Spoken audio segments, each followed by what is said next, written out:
d'une façon d'une autre. Va de l'avant. Sois fidèle à Dieu.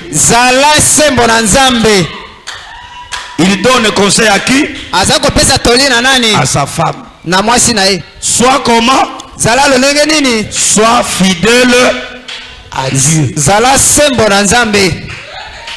Quel conseil? Quelle douleur? Sois fidèle à Dieu. Veillez à ce que les enfants terminent les études. Tandis que Joseph avait 10 ans quand il parlait ces choses. 10 ans. Les autres 5, les autres qui avaient dans les autres 15 ans, 16 ans, les appareils. Joseph dit ça. Billy qui était déjà dans les 20 quelques, dans les 30 quelques. Veillez afin que les enfants terminent les études. Élevez-les dans la crainte de Dieu. Et ma femme m'a dit, Billy, tu ne sais pas si c'est vrai. Donc, Med avait dit c'est faux. Chérie nanga goku, yagoku fat. Écoutez Branham. J'ai dit non. Mais un homme ne pouvait jamais survivre de cela, de ce qu'il a vu. Et après 3 mois, Branham est parti. Quel est le conseil qu'il a donné à sa femme? Reste fidèle à Dieu. Reste dans la parole. Élève les enfants dans la crainte de Dieu. Qui effraiera un chemin d'une manière, d'une autre.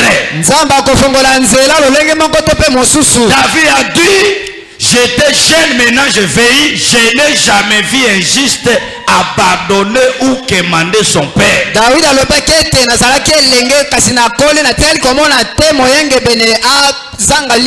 Est-ce que vous êtes déjà avec moi? Et Branham dit, loi de la bénédiction, c'est de demeurer fidèle dans la parole. Dieu ne vous bénira pas par vos émotions. Dieu ne vous bénira pas par vos tribus de Batétra, de Bakongo, de Baluba ici. Dieu ne vous bénira jamais. Dieu vous bénira conformément à la parole. Aussi longtemps que vous vivez la parole, vous gardez la parole. Vous la mettez en pratique. Dieu vous bénira toujours. Même si aujourd'hui vous manquez, même si aujourd'hui vous dormez affamé, mais tant que vous vivez cette parole, vous gardez cette parole, la bénédiction est sur votre chemin. Mais si vous voulez être le plus souffrant,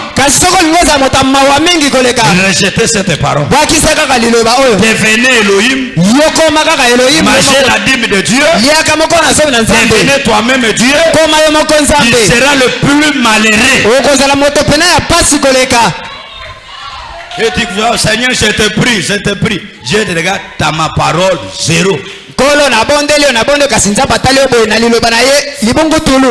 Branham dit, ne vous fâchez pas, je suis le fils du prophète. Frère Branham dit, dans la prédication, l'influence d'un autre. J'ai oublié les paragraphes, ça peut être dans les 21 avec quelques là. Branham dit, même si un homme est seul dans une ferme, azali ye moko na kati ya ferme, avandi ye moko nesika moko, sans église, kozanga losambo, sans un pasteur, kozanga mokengeli. Si cet homme est fidèle à la parole, soki moto azali sembo na liloba, Dieu le bénira toujours. Nzambe akopambola ye atandele. La bénédiction, ce n'est pas de changer des églises. Ce n'est pas de changer de pasteur. Ce n'est pas de courir de gauche à droite. Mais la loi de la bénédiction, c'est de demeurer dans le principe. Demeurer dans les règles. C'est un jeu de puzzle. Vous devez demeurer dans ce que Dieu a dit. Si vous rejetez cela, Dieu ne sera pas derrière toi pour te soutenir. Est-ce que l'église est ici? Quand vous commencez à vous avatourer avec la parole, vous prenez la parole, ça devient un objet de moquerie.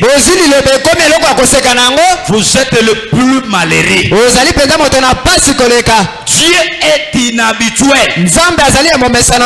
Dieu n'est pas notre ami.